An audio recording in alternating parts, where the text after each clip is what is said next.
Before we get started, I'd like to inform you that this chapter can get a bit exciting. Scratch that, it gets a lot exciting. So if you feel the need to, I advise you to check the description for any content warnings. And now we will continue with Chapter 8. Here they go again. Alrighty. The chill clung to his skin as he stepped out of the car and into the September air. It was dark. They had left early that morning despite the late night hours prior. Roman relied on the cold to keep him awake. They were silent against the concrete platform that was the foundation for the building before them. If the western branch had been the world, then what stood before them had to be the entire universe. Glass windows reflected the moonlight as it waned behind the horizon. It towered over the group with a cruel intensity. Engines hummed in the distance. Dawn hadn't yet broken, and Tetracorp was still in full swing. Roman wasn't sure they ever stopped. Another strip of trees surrounded their location, though just outside there were only barren fields. That was why they hadn't advanced yet. Their cover was gone the second they stepped outside the cover of branches. Move quick.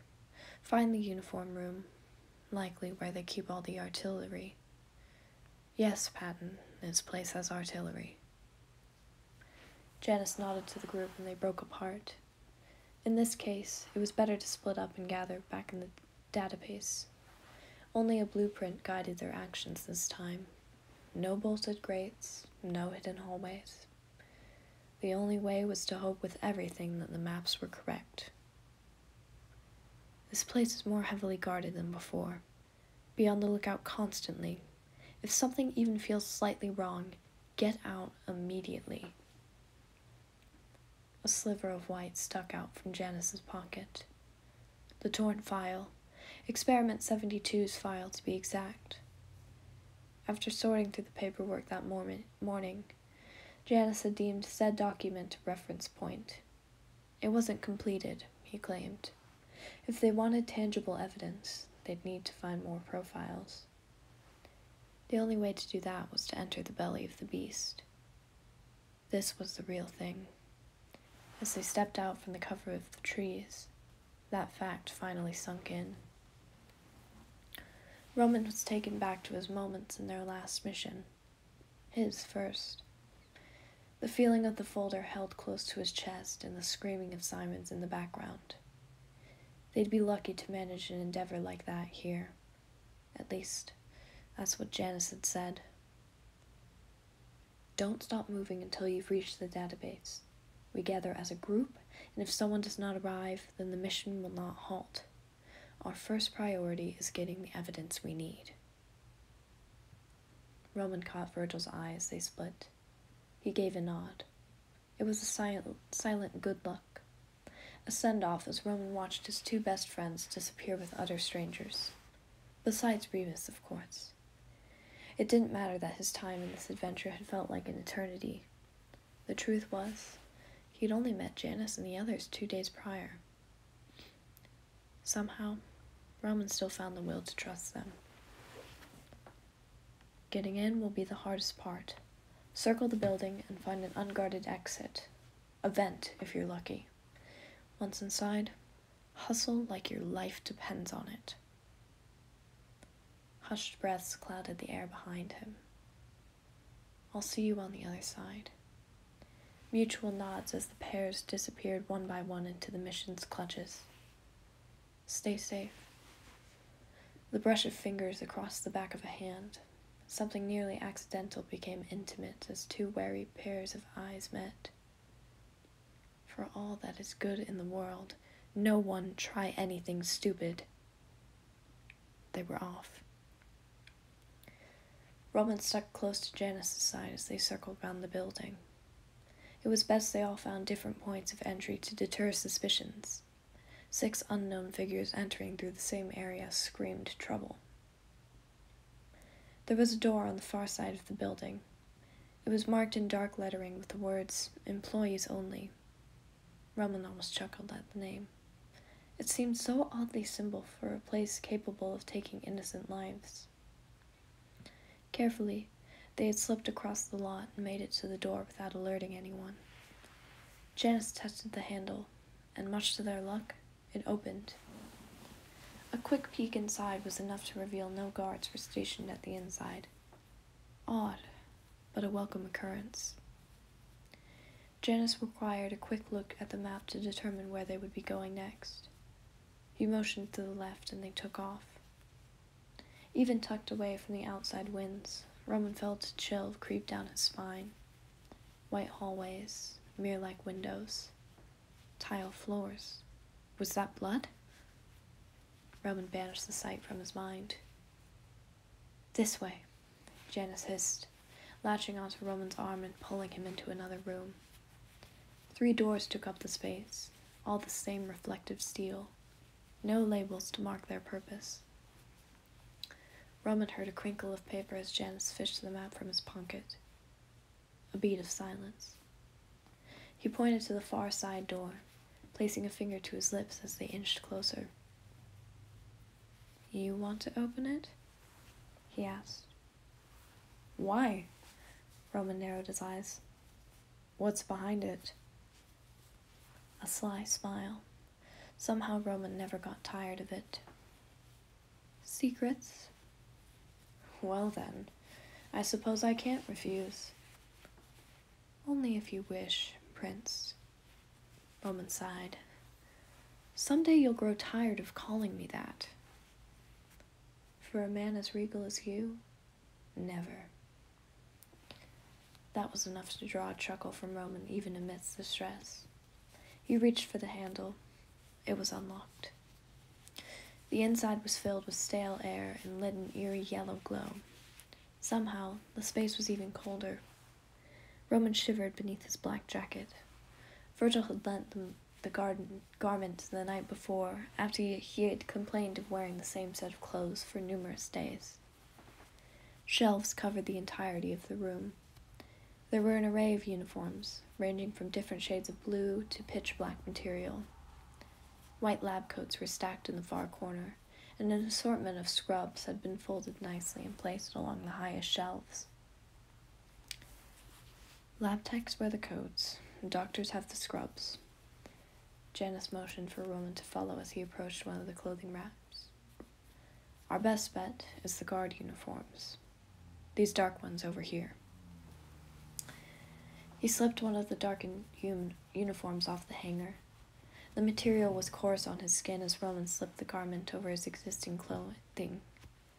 A fingerless glove was slid and velcroed onto each hand. Several pockets lined the jumpsuit-like piece of clothing, perfect for fitting an array of weapons inside. Roman faced Janice when he had finished lacing up a pair of dark boots, and nearly didn't recognize the man. The jumpsuit swallowed him whole. His hands barely peeked out from under the sleeves, and the fabric only seemed to bring out the tired circles under his eyes. It's rude to stare, you know. Janice crossed his arms, though his words weren't entirely laced with malice. His eyes traced up and down Roman's form. Black is a lovely color on you, by the way. Roman ignored the statement and clasped his hand in front of his chest. The artillery room is connected to the space, right? Roman was surprised to catch a hint of disappointment in Janice's eyes at the dismissal of his previous statement. It was gone all too quickly. Janice's expression snapped back into intriguing nonchalance. Head to your left. The room was dim as they stepped inside. There was a light for each corner, yellow as it glinted off the barrels of an assortment of firearms. Everywhere else was immersed in shadows, stretching far along the shelves and grasping at the farthest corners. Here, Janice said. He rounded a shelf and came to face the back wall. Silver blades sparkled in the darkness, held up with iron hooks. Janice plucked 3 off the wall and sheathed them before handing one over to Roman. He strapped the other 2 to himself, one around his thigh and the other along his forearm. Roman inspected the weapon cautiously. Why would a laboratory need so much equipment? The same reason they need such heavy security. He didn't meet Roman's eyes. They don't like people poking around, and will do anything to keep us from doing such. Janice looked over then and blew a breath through his cheeks. You're quite new to this, aren't you? Roman glanced up from where he had been adjusting the Velcro strap. There was a beat of silence before he nodded sheepishly. An amused sigh left Janice's lips, and he gently reached for the knife. The snap of Velcro filled the room as he loosened the sheath. A moment of pause where Janice's eyes again took in Roman's form. He cleared his throat. It will be easiest to access if you attach it to your leg. All right. Here. He held out the weapon. What do you mean, here? Janice was still. His hands fiddled with the sheath, hesitant. Would you not like to put it on yourself? I thought we established I wasn't all too good at that. Are you not hearing yourself right now? A dusting of red had attached itself to Janice's cheeks. His eyes darted around the room as his thumb brushed along the Velcro strap. Roman only glanced at him, confused. Janice blew out a sharp breath. Oh, for God's sakes, you oblivious idiot! He looped the end of the belt around one of Roman's pant legs and fastened the Velcro to keep the sheath from falling off. Finished, he stood and backed away a few steps with a scowl on his face. There. Happy? Ecstatic. Roman flashed him a smile that left Janice debating whether he was joking or not. He moved on, plucking 2 small black boxes from the wall and placing one in Roman's hand. Taser, he explained when Roman's brows furrowed. Janice tucked his own safely into a pocket that had been sewn into the belt of the jumpsuit. Don't use anything unless you absolutely have to. Roman nodded and copied Janice's motion of placing the weapon in its respective pocket. A determined smile crossed his face, already itching for action. Janice hoped the weapons would never have to leave their sheaths. Let's get out of here, he said. The faster we can get to the database, the better. I don't want to stay longer than I have to. Something crashed behind them. Janice whipped around, and his finger found the hilt of his blade just as fast. The knife was soaring through the air before Roman could so much as react. A thud sounded as it embedded itself in the wall, a mere inches from Remus's head. Nice to see you too, Janny. Remus stepped forward, sporting the same black jumpsuit alongside Logan. How was I supposed to know you weren't someone else? You knew, Remus grinned. Otherwise, you would have hit me. Janice smirked. Only you can manage to make a racket on a stealth mission. He strolled over and pulled the knife from the wall before placing it safely back in its sheath. Do be careful as you gather supplies. Time is of the essence, and it'd be absolutely wonderful for you to blow our cover. Trust me, I've heard plenty about it. His gaze fell onto Logan. Did you know that a decapitated cockroach head can still wiggle its antennae? Roman's face scrunched up from the thought. He tried to push it as far from his mind as possible, a common effect of spending time around his brother. You told him this? He looked at Logan, who shrugged. Is the pursuit of knowledge really something to frown upon? When it deals with that one, yes. Janice's eyes narrowed. He turned on his heel with a sense of urgency. Work quickly. I expect to see you both again soon. Then quieter, as if he was afraid to speak aloud. Hopefully Patton and Virgil are already on their way.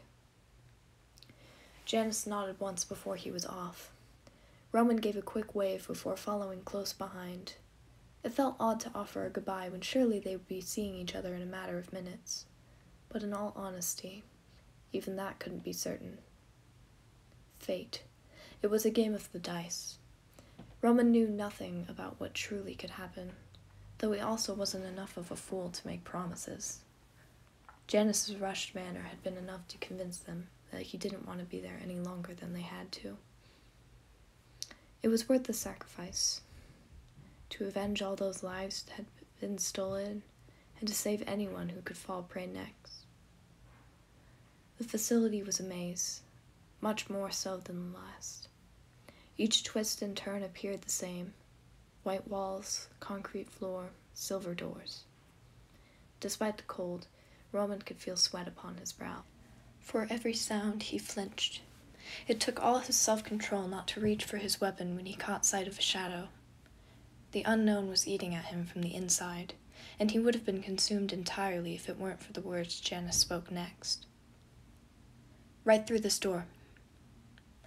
He glanced up from where his gaze had glued to the floor, searching for anything out of the ordinary.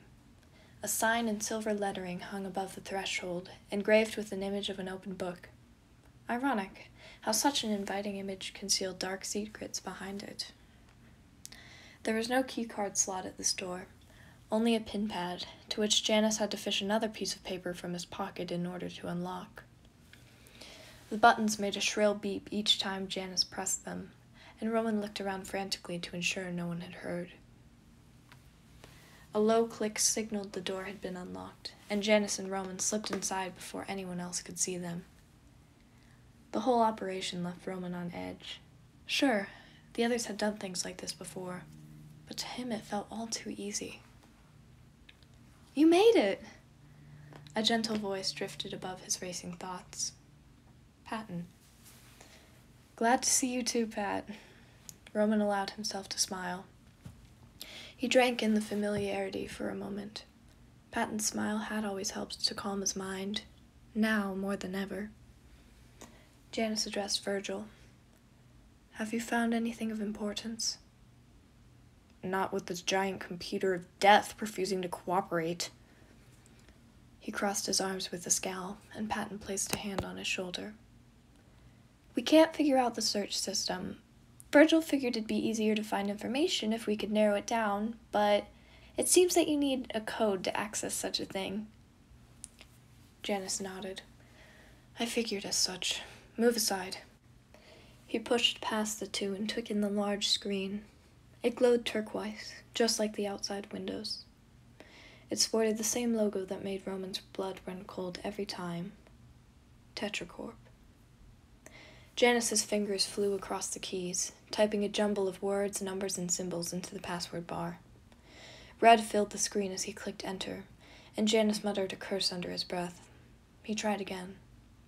Circles filled the bar, symbols of the concealed password. It spanned on too far for Roman to comprehend. How anyone could memorize something so seemingly random, he would never know.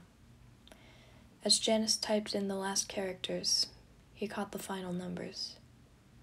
72. This time, the screen flickered before transforming into a page that held endless lines of typed script, just in time for Logan and Remus to arrive. They shuffled in, and the room became filled with a sea of black jumpsuits. Roman found it off-putting. There was no sense of personality when they all donned the dark material. Even Remus, who he would have always thought to have appeared untidy, looked disturbingly well-ordered. Janice had begun to type again.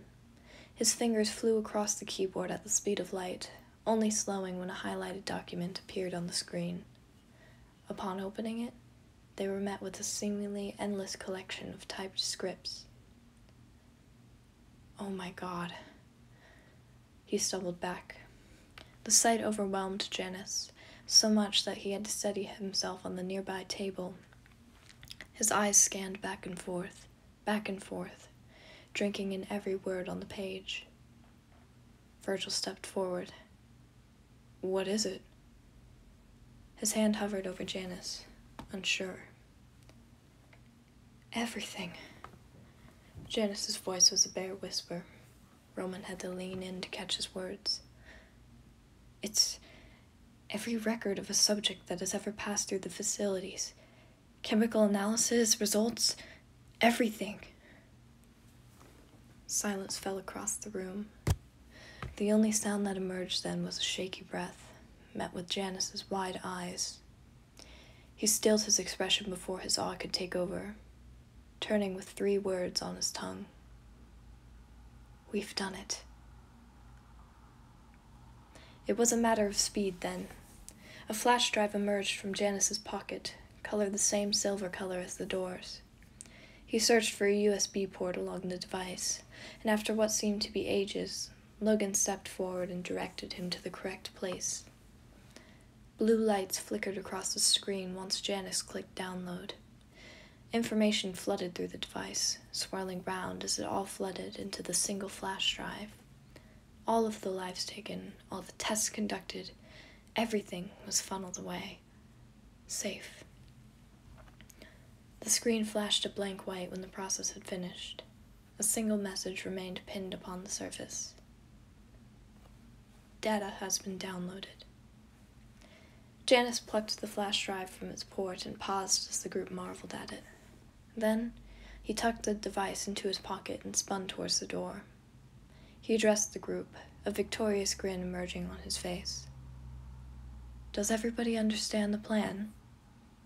A sequence of nods followed. Split up. Exit the same way you entered. Don't raise suspicions. Be silent. Be quick. The door creaked open. Everyone froze, caught on a breath as a figure stepped into the room. No one dared to utter a sound. The boy was young, maybe 16 at the most, and he sported the same black uniform of all the guards. He glanced up, eyes flickering over the 6 unfamiliar faces. His freckled cheeks grew pale. He knew. Everything else happened in a blur. The boy reached for the communication device at his side, and Virgil leapt forward. He twisted the boy's hand behind his back, and the device clattered to the floor. Not, however, before he had managed to slam his fingers down on the alarm button by the door. The room erupted in red. A scream tore from his lips as he struggled in Virgil's grasp, but it was muffled when Virgil clapped a hand over his mouth. Fear filled the boy's eyes. Sweat had already begun to douse his dark curls, and even in the guard's uniform, he didn't look the least bit menacing. He continued to cry out behind Virgil's hand, and Virgil sent a desperate glance to the group. They were there in a second. Sirens flashed in the background, pulsing, pulsing, pulsing. It screamed the shrill tone that made Roman's ears ring. The boy screamed again, and in an act of defiance sent a kick backwards into Virgil. Virgil swore, his grip loosening on the young guard. For a second, he was free, sprinting towards the door. His hand got an inch from the handle before he was yanked back. Logan had thrust forward, wrapping one arm around the guard's throat as the other pressed against the back of his neck. The boy thrashed in its hold. He gasped, mouth agape. Seconds felt like hours. Then, as if someone had flipped a switch, he went limp. Sleeper hold, Logan explained. He gently lowered the boy to the floor. It compresses both the carotid arteries and induces unconsciousness due to the reduction in blood flow. Red lights reflected in his glasses. The siren seemed to grow in pitch. He'll be fine. We need to leave. Janice had already started towards the door. His hand rested impatiently on the handle. Virgil followed. What about the plan? The halls have to be swarming now. New plan. We run and pray to whoever decides fate that we make it out. Red lights, red walls, red floors. Everything was bathed in the flash of the sirens. Louder they screamed until their call morphed into the voice of the boy, struggling helplessly for the sole reason he had been given orders to follow. Roman wasn't sure why, but something in that guard was different from the ones he had seen. For one, he looked much too young, and along with that, there was fear to his eyes. Nothing in his desperate expression had shown he wanted to cause harm. But you can't trust anyone. They were led through the hallways in an array of twists and turns, careen around one corner only to be pulled around another. It was a mess. Roman had lost track of where they were going, but he didn't dare question it. The thundering of boots was everywhere and nowhere. Inside one door, concealed behind another. Roman's head whipped back and forth each second, searching for the units of guards. For each path they took, there seemed to be the chorus of black jumpsuits and weaponry behind them. Roman had begun to breathe heavily. His side ached from the movement. A glance from his side told him that the others felt the same. Just a bit longer. Almost there. Almost... There! Janice's voice rose above the chaos. One word, all the difference. Roman raised his head, and a gasp escaped his throat as he saw it. Towering right in front of the group, growing closer amidst their pounding footsteps, windows turned violet from the red glow against the telltale turquoise glass. The front door. Hands grabbing for the handles, panting breaths, success at their fingertips. Patton was the first to reach it. He ran at it with both hands. The hinges squealed under the force until a rush of bitter air flooded into the front lobby of the facility. Patton rushed outside just as quickly, and as he held it open, he found the air to shout, "Come on!" One by one, Patton, Remus, Virgil, Logan, Roman, everyone. Everyone except...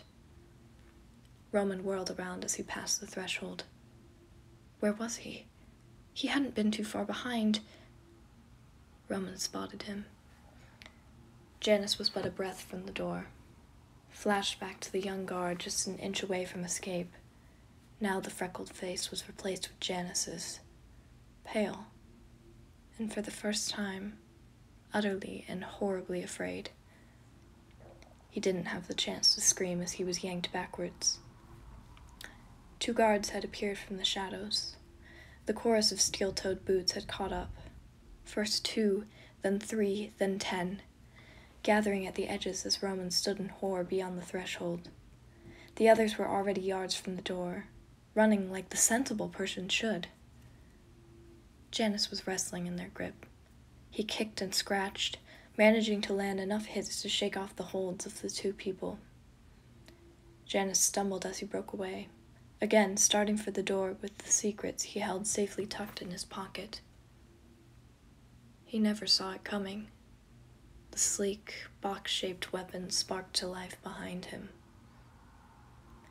Roman shouted Janice's name at the same time the electricity went coursing around his form. It crackled, and the air flashed white around him, coiling, constricting with a brilliant hiss. Janice's eyes fluttered shut, and he fell into the hands of the enemy. Everyone else had turned then. They saw what Roman had, the moment everything was broken. Roman wouldn't come to remember what happened next.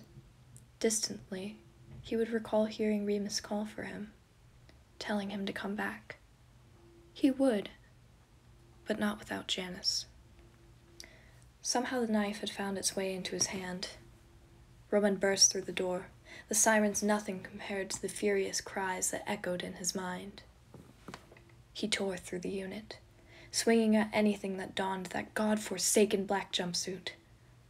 Somewhere he could hear screams, someone shouting for backup. His hands were slick, sweat or something else. He didn't know, and he didn't care. There were too many of them.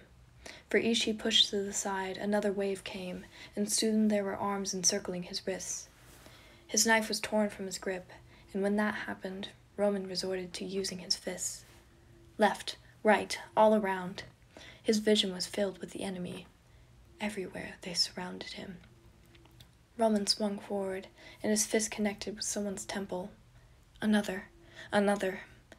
He couldn't even see Janice anymore.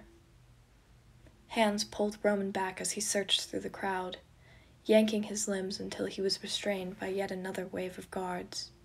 He grit his teeth, struggling with the last burst of energy he had. They couldn't do this. He had to find Janice, had to get everyone back. They were supposed to win. They were supposed to save the world. They were supposed to save it all. Roman felt a small prick in his neck, and the world became fuzzy. Seconds slowed to a mere crawl.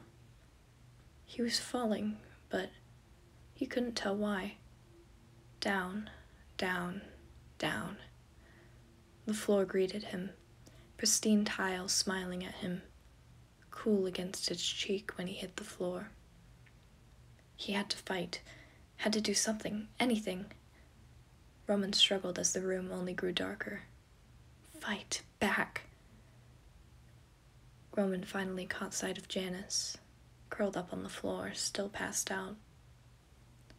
His own world went black shortly after. This has been Chapter 8 of The Road Ahead. Thank you so very much for listening, and I will see you all next time for Chapter 9.